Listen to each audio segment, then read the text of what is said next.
We go. Hello and welcome to another episode of Detox for Vibrant Health. Today is episode 13 and I have a special guest with me today, Tina Frei of Greet the Wild. She's the owner and founder of Greet the Wild, nature and forest therapy guide. And I'm just so excited to have you on today. Tina, welcome. Thank you so much. I'm so excited to be here. Great. Well, so, I think that there are so many reasons why nature and forest therapy is important, especially to our bodies, our mental health. And I really feel like there's a real parallel here, not even a parallel, but I really feel that this kind of therapy is a wonderful therapy for people to explore when they want to further detox their mind and their body. And so I'm just so excited to have you on to really explain in more detail what this is and how it could benefit people. And I'd like to really kick off though, everyone is always so interested in, well, how did you get here? How did you find this as a career path? And so I'd love to start with that. Can you tell us a little bit more about your journey to finding this as a profession? Yeah, so it was a little bit of a long, winding road to get here, but I'll try to keep the story as short as I can.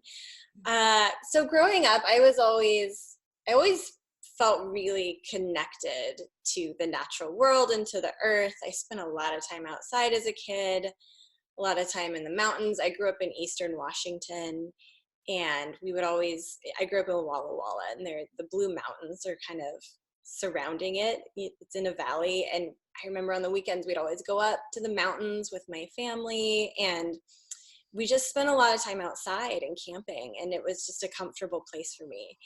And so that's something that kind of got into my system really early on. And as I got older, there were kind of a series of events that happened, and I feel like they sort of, in a way, happened to my body, and it really created a sense of disconnection from that sort of earlier relationship I had with the earth. So when I was in college, I ended up, it's a long story, but I suffered a spinal injury, and that really was a turning point for me in my connection with nature. I started spending a lot more time inside. I didn't get sort of the physical therapy and care I should have had while I was healing, and it just caused a lot of physical discomfort, and it affected my ability to go out and do some of the things like backpacking and climbing, the things that I was doing before.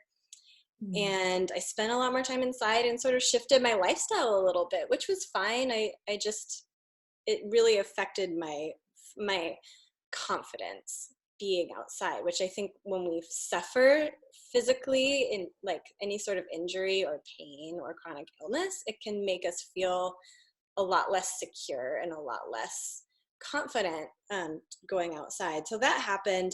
And really soon after that, it felt sort of randomly, I developed a really severe allergy to dust mites, and that contributed to me developing asthma. So that was another thing that really made me feel just less confident and comfortable spending a lot of time outside in the way that I did. And yeah, again, my lifestyle shifted. I graduated from college, I moved to Seattle, and I ended up kind of living in the city for a long time, and always felt a little bit overwhelmed and disconnected from something important. But it was like it was more of a subconscious thing where I was longing for this thing that I had lost and I didn't realize it. And I had some other things happen. Like when I got pregnant, because of my spinal injury, I got pregnant. And during my pregnancy, that caused a lot of complications. And afterwards, I had hip pain and all these things that it was just like I was sort of accepting that it was these things that happened to me, and I was just adjusting to them instead of really, really doing what I could to figure them out. And then after that, I had this strange thing for about a year where I developed this thing called interstitial cystitis, which is where it affects your bladder, and it basically feels like you have a UTI, but you don't. And I was in constant pain for basically a year. Oh. And a lot of people suffer from this, and I think there are probably a lot of different reasons that happens. And it's kind of inflammation in the bladder, and it's kind of an autoimmune response, but there's still not a lot that's known about it. But because I was in constant pain, again, I didn't feel like going outside and connecting with the earth. And after a while, I was really lucky that I was able to find ways of dealing with that. Weirdly, the second time I got pregnant, my interstitial cystitis went away. Our bodies are so strange sometimes, the way they respond to things. So that I felt lucky about that. And after having my second child, I think I just was done with like not really knowing what was going on with my body and feeling disconnected to the land. And it was just like I hit a point in my life where I was like, this is not me, and I don't want to put up with having no answers. And so I kind of went on a path of trying to heal the pain that I was in. I found somebody, Izzy Sanchez, who does fascial counterstrain, which is a really amazing, magical sort of physical therapy. I'm a fan. Yeah. Yeah. And so he helped me a lot with my pain. And I don't know, I had been really intent on controlling my asthma. And it was like something clicked after a while. And it was just like, I need to figure this out. And there was something that triggered me to just like, I have to get in connection with the earth again. Like I have to, and I don't even know what that was. I almost feel like it was the earth calling me back to it. So after my pain was helped, I was able to get outside more. And another thing that happened was I'm a pretty intuitive person, and I'm pretty energetically sensitive. And I had almost shut down this part of myself. In fact, even as a kid, I remember climbing trees, and I would like have trees that were my friends, and I would talk to them. And to me, like as I got older, I was like, oh, that's just my wild imagination. But I think I really was connecting with them. And during this whole time when I was trying to heal my body, I was also feeling more and more connected to my intuition and trying to follow that as a way of reconnecting with the earth. And as soon as I did that, it was like, I don't know, all these things started happening. We moved to this house where it had this backyard with a garden, and I started working in the garden, and there were these bird feeders we put up on the back porch, and it was like 1 million birds would come to the bird feeders every day. And I didn't know anything about birds, so I got a bird book to figure out what kind of birds all these birds were. And I became a little bit obsessed, but it was just like this kind of slow drawing me back into this relationship with the environment around me and the natural space around me. And so I decided, because I'm also an artist, I decided, okay, I haven't really made friends with all these woods. They feel kind of dark and closed in. And again, I'm from Eastern Washington, where it's open and the sky is really close. And after moving here, it was just like, there's all these tall, dark trees, and it doesn't feel very friendly. But during this time, I kind of decided, okay, I need to make friends with the earth here in the forest. And so I started going out and taking pictures so that I could paint the trees.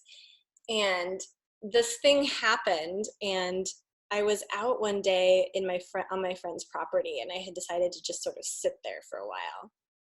And I was surrounded by all these cedar trees, and it was like something clicked where I was alone.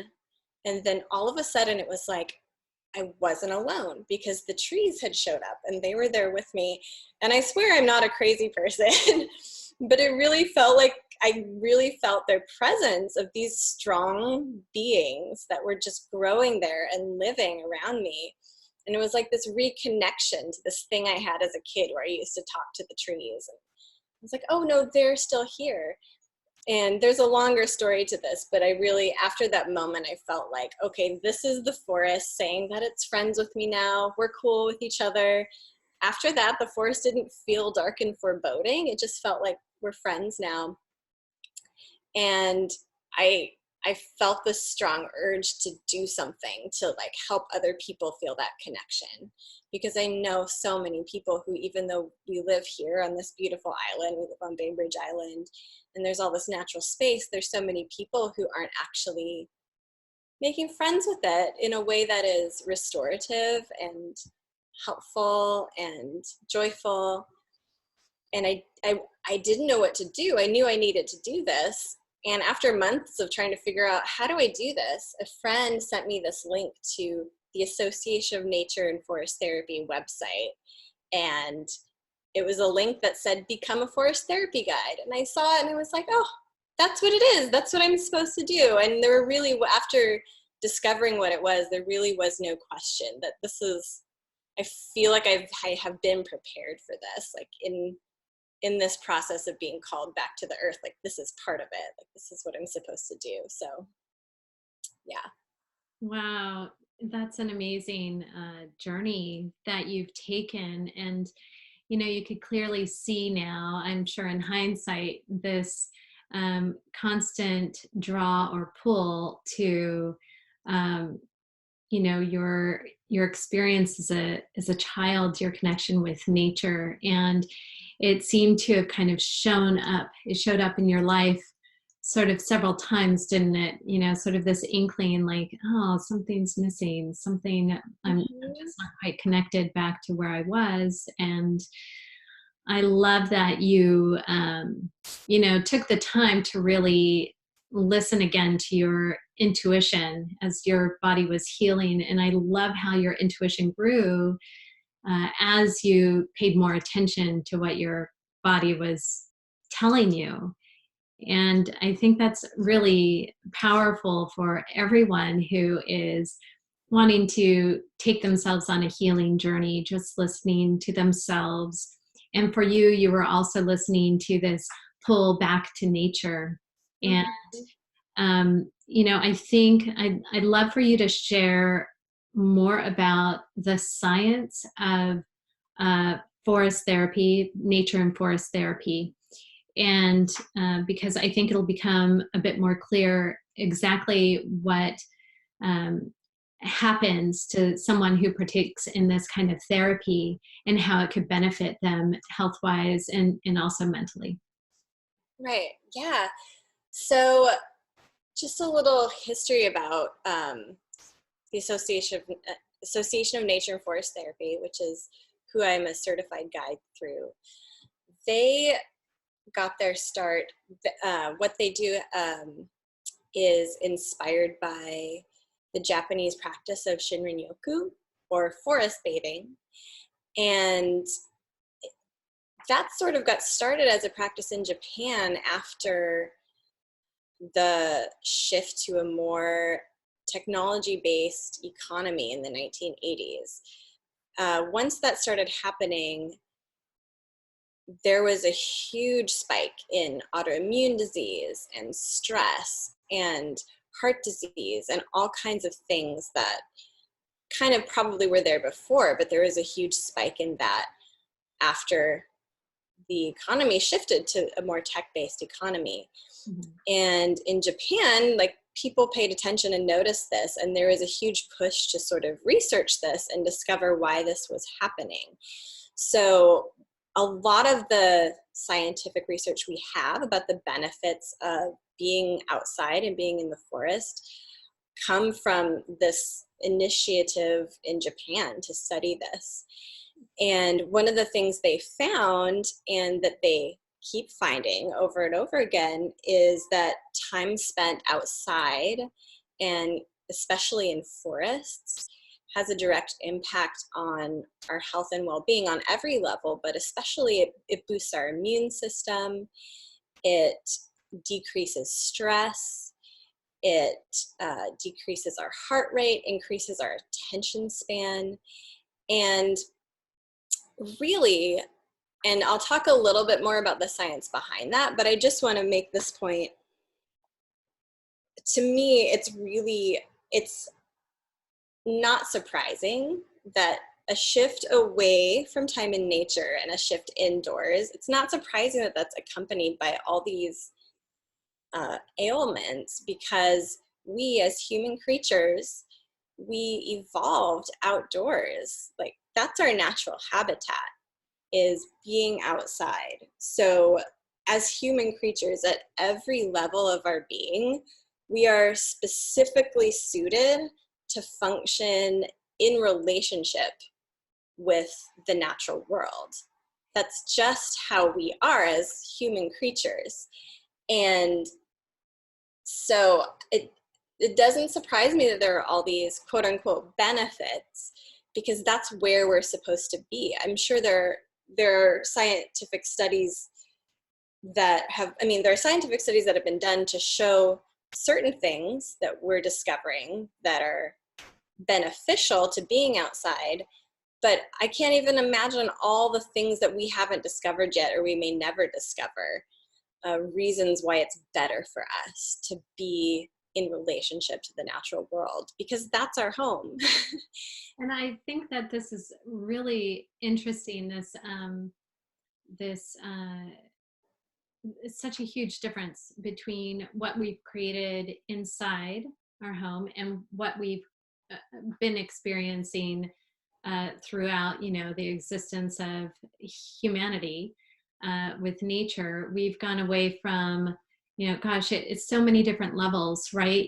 We've changed the hours that we are awake and doing complex things. It used to be daylight time here, and now it's, well, we could work all night long. So we've changed our circadian rhythms and our relationship just to the sun and the night. And thinking about how controlled the indoor environment can be as well. We don't let our bodies really experience cold and hot. We're kind of at this stable temperature the majority of the time, Right. with, what we bundle up with and all that. So we're not even exposed to extreme hot or colds, which can be really beneficial on a physical level. It's like a kind of a good stress for our bodies. And so I could really see a lot of these different aspects sort of playing out in, our being out of touch with nature. Right. We're so scared of discomfort that we don't allow ourselves to experience the benefit that happens after we experience discomfort, except for, I guess, sometimes we'll push ourselves to exercise because that's not always comfortable, because we know that's beneficial. There are all kinds of other ways in which sort of experiencing that discomfort, or at least allowing ourselves to feel it, can help bring all kinds of other benefits. And I just, yeah, I firmly believe that as human creatures, there are all kinds of tools we've created for ourselves and sort of prosthetics that we bring into our lives to make us more comfortable and to make life more convenient, that we haven't actually evolved to be able to handle. So there's, and I'm not just talking about the internet and social media, which is a very extreme example of that, but I think even just any kind of electronics or any kind of ability to just be inside all the time, there are things that tools that we've created for ourselves that we are actually not using it to our benefit. And yeah, that causes a lot of stress. And I'll talk about that again in a little bit, but I do want to talk a little bit about the science of being in the forest and being outside. So some of the things we have discovered is, for instance, being in the woods, and especially being around evergreen trees. Trees actually put off compounds, and some people call them phytoncides. They're chemical compounds that protect the trees from disease, like viruses and bacteria. And there's sort of the trees, the more the trees are maybe fighting some kind of fungus or something, they'll put more of these off. But they're chemical compounds that protect the trees, and breathing them in actually helps our bodies produce more natural killer cells. It helps boost our immunity. And it's kind of like just being out there, we're getting the benefits of the similar benefits that the trees get of these lovely chemical compounds. So there's that side of it. It's also really good for our nervous systems. So there's this thing that we've developed as human beings that is super helpful, called the sympathetic nervous system.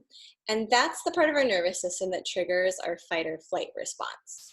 So, out in the wild, that keeps us safe, because when a mountain lion is chasing you, you have to run away, and you get a boost of adrenaline, and your body sort of shifts all of its attention to protecting you, keeping you safe, and hopefully getting away from the mountain lion. And that's that's what your sympathetic nervous system is for.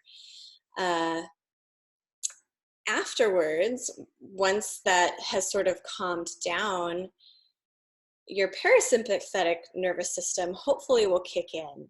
And that's the part of your nervous system, once you escape, it's sort of called the rest and digest zone, where your body can sort of redirect your energy back to things like digestion, memory, rebuilding muscle tissue, learning. And that's where your body is calming down again. So in a different society, back before we lived the way we do today, when we lived maybe more connected to the natural world, that wouldn't happen very often. Like once in a while, you might encounter a wild animal, or maybe, I don't know, somebody who was trying to cause you harm. But most of the time, your sympathetic nervous system wouldn't just constantly be triggered. You'd have a lot of time. Even if you were out hunting, you'd have a lot of time to sort of sit in the woods or in the meadow and sort of wait and watch and calm down. And your whole body would be functioning at a higher level, because it's good for your digestion. It's good for your emotional state. It's good for your, inflammation would be lower. It's, the parasympathetic nervous system is really important to be allowed to function often at a calm place. But the way we live now, we live in such a way that our fight or flight response is triggered all the time. We're constantly under stress. Even just opening up your computer and reading the news in the morning, will trigger that a little bit. And we live often under this constant state of stress, to the point where some people even become addicted to that state.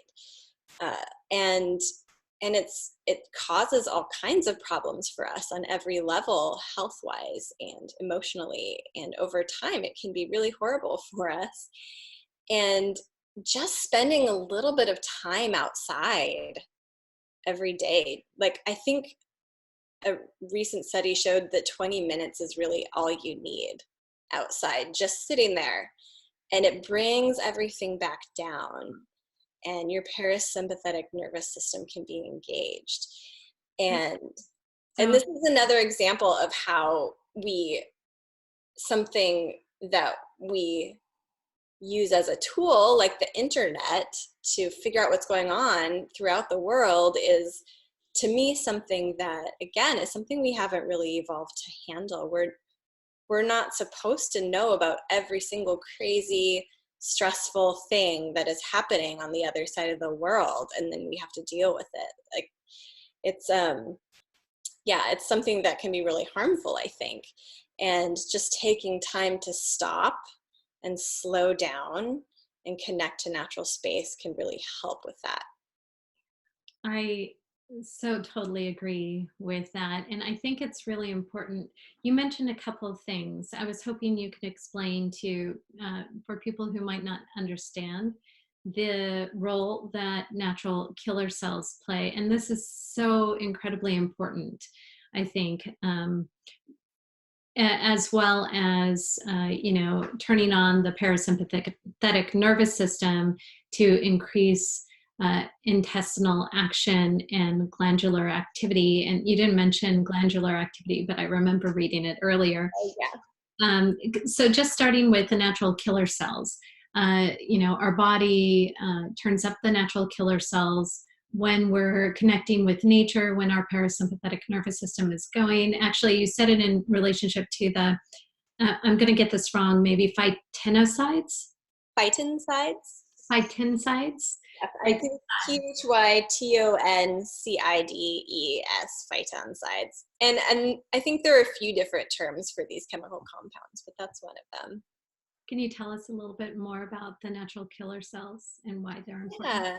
So as part of our immune response, we produce white blood cells to fight infection and disease. And some of these white blood cells are categorized as natural killer cells, and those target, and again, I'm not a biologist, so I don't know if I'm talking about these in the most clear way, but the natural killer cells we produce to target some of these diseases specifically, and the more natural killer cells we're producing, the better our immune system is functioning and is able to fight illness and disease.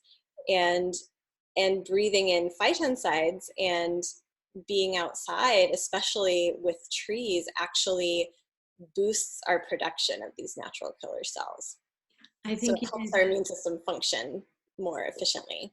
I think that sounds spot on. And to give a bit of an example of what these natural killer cells can do is, there's a couple of things that go on in our bodies. There's things like viruses or cancer, because we have cancer cells in our body at any one time. Everyone has something going on. And also we have some cells that are just not fully functioning anymore, right? Because the cell doesn't last forever. It dies eventually. And when our natural killer cells aren't working properly, sometimes we have what's called, and this is totally colloquial, kind of like zombie cells. And when we don't have the natural killer cells working efficiently, then we have these leftover sort of zombie cells creating more havoc in our body.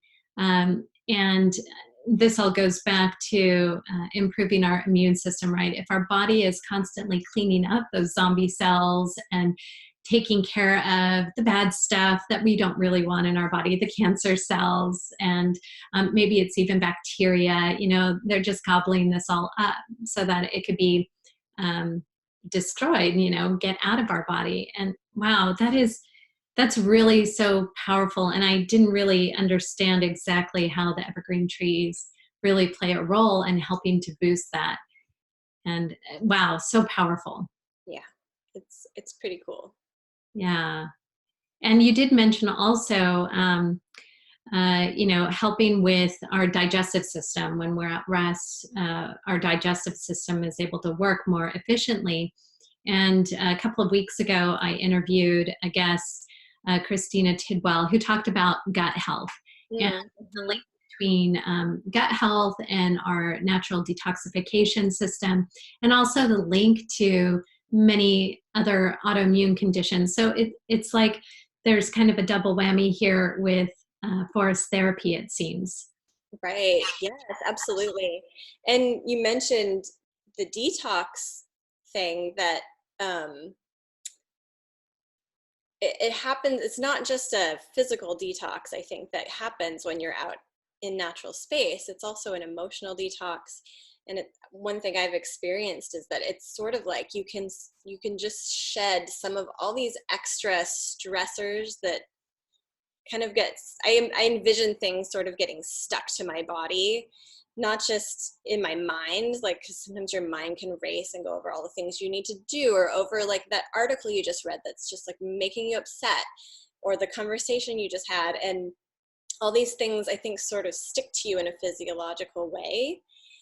And when you can slow down and spend time connecting to the land and connecting to the earth, it's also a detox of sort of your whole soul a little bit, I think.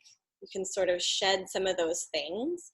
And again, like, you're supposed to do it that way. Like, that's how our bodies are designed, to be outside and to breathe the fresh air and to sort of let some of those things fall away. And again, some of those things, I think we were never really well equipped to deal with in the first place. It's sort of just a function of the way that our society has developed. Yeah, I totally understand that. Just the immense amount of information that's out there, not all positive. And yeah, I could understand how, that, and it can feel kind of like the stuff. It's like you've just overloaded yourself with all this other information that's kind of stressful. And I love the way that you describe it as like these are things that are just kind of stuck to you. Yeah. And going out in nature helps to sort of shed some of that. And I love the power of the psychological detoxing that you're talking about. Yeah. And one of the things I want to mention too is we're using the word nature a lot. And I don't know if you've noticed, I actually try to avoid using the word nature even, because just as a concept, the term nature kind of defines us against it. It's like everything that's not human and human made is nature. But I think really the whole point of forest therapy is to remind us that we are nature. Like, we're not separate. And this separation, this sort of artificial separation we've created is a huge source of a lot of problems that we experience, not just in our health, but in our relationships with each other and in our relationship with the earth. I think with a lot of what's happening on the planet right now and the problems we find ourselves in, it really has to do with a broken relationship, and this sort of separateness we've created. And it really has arisen from that separateness. And so one of the goals of forest therapy, and when I take people on a forest therapy walk, one of the goals of that walk is not just to help the guests on my walk experience the physical benefits and all the benefits to their own well-being from sort of restoring that relationship, but it also helps contribute to the well-being of the earth. Every human that sort of can repair their relationship with the wild world helps contribute to the protection of that world and to the appreciation of that world. And so that relational repair is also a huge goal in the forest therapy community and as a practice. I love that. I love the way that you've just described that. That's, I think, really powerful too. The repair of the relationship that we have to the earth. And it's kind of a good segue into my next question, unless you'd like to share some other fun scientific benefits before we get into what to expect on a forest therapy walk. Let's keep going forward, and then if I think of something as we talk, I'll mention it. Okay, that sounds great. So, people might have read about forest bathing. Certainly plenty of people that are listening to this podcast have gone on hikes in nature. But what's different? What's unique about a forest therapy walk? Can you share what they might expect? Yeah, so when I take people on a forest therapy, or sometimes we call it a forest bathing walk, really the walks are specifically designed to help people slow down and just drop into their senses and connect to the land in a deeply restorative way. So, which can actually be harder to do on your own than you might think because of the way we're sort of geared to approach things.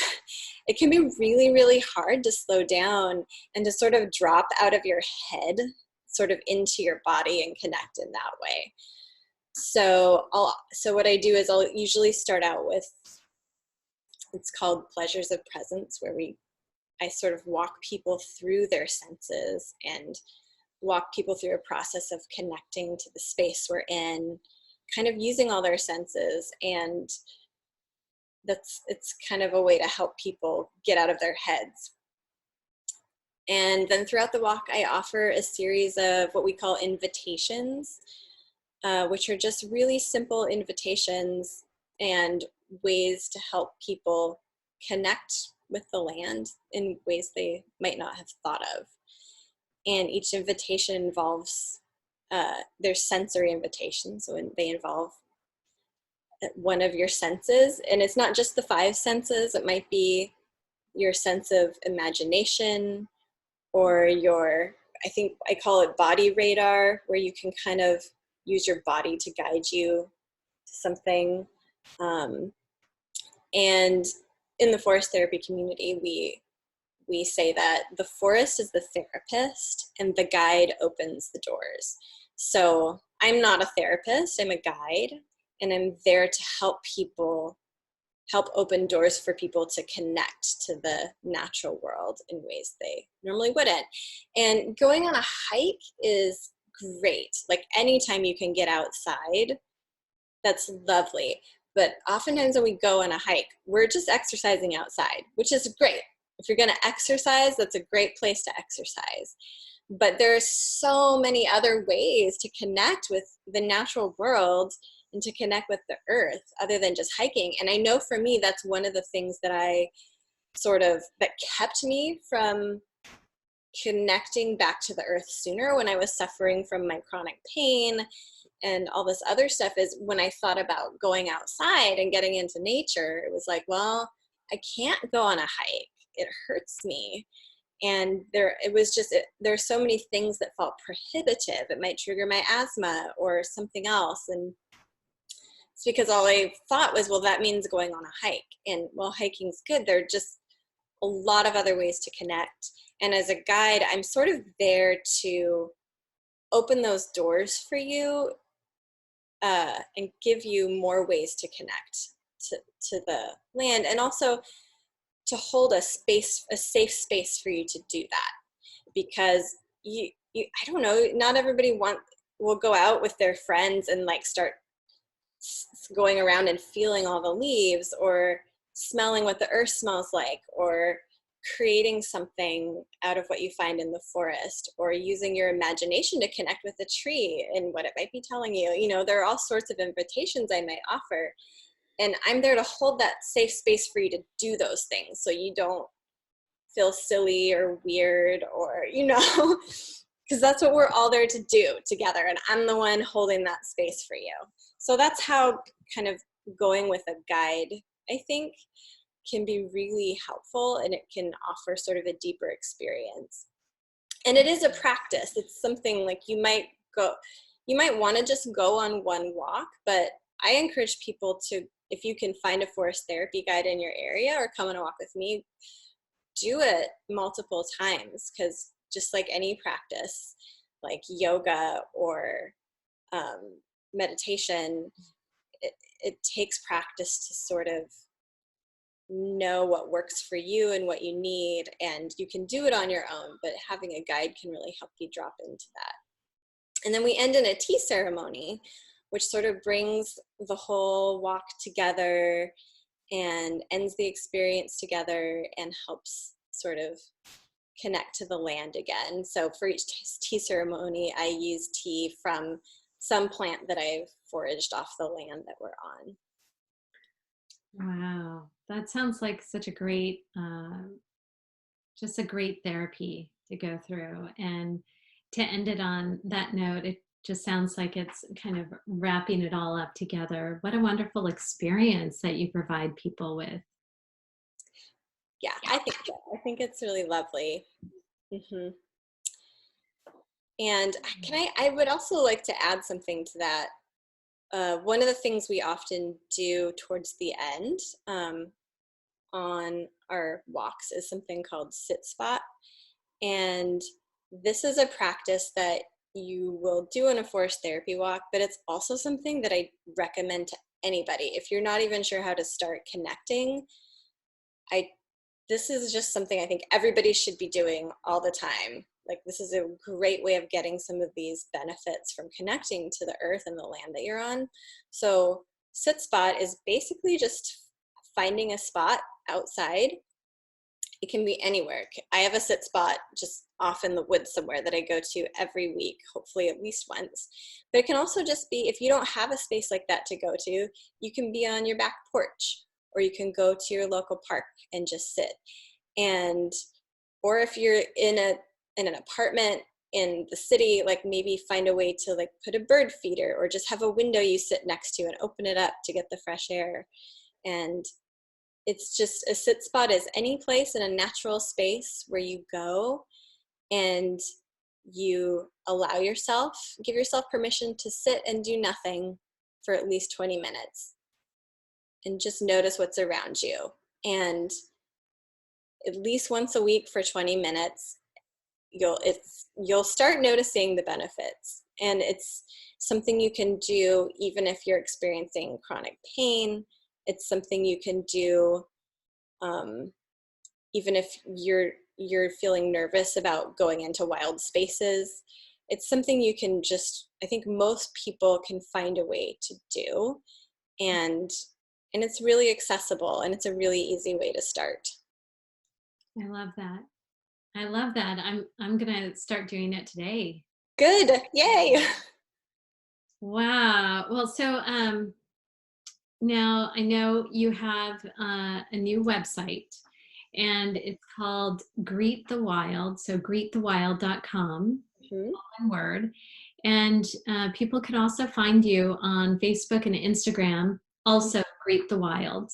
Yes. And, I know that you don't have your schedule up quite yet, but you will have it up soon for events that happen locally on Bainbridge Island. Is that right? Yes. Yep. So I'll be posting some events soon in the new year. I don't have them posted right now, but there will be upcoming events, hopefully a walk series you can sign up for, and then also some individual walks. And then once I have my website fully up, which should be very, very soon, you can also contact me to arrange private forest therapy walks if you just want to go by yourself or with a group of friends, and sort of choose the time and the place that will be available too. And then if you're not in the area, in the Seattle area, the Kitsap, Bainbridge Island area, there are amazing forest therapy guides literally all over the world. So if you go to natureandforesttherapy.org, that's the Association of Nature and Forest Therapy's website, there is a guide map on the website where you can click on it and find a guide in your area. And I definitely recommend that. Oh, that's wonderful. And I'll include those two links in the show notes for today. Great. And wow, I love everything that we've covered today. I hope everyone who's listening has really gotten out of it some of what I've gotten out of this talk. And I love the work that you're doing now. And thank you so much for being you and being here today. I really appreciate your time. Thank you. Thank you so much for having me.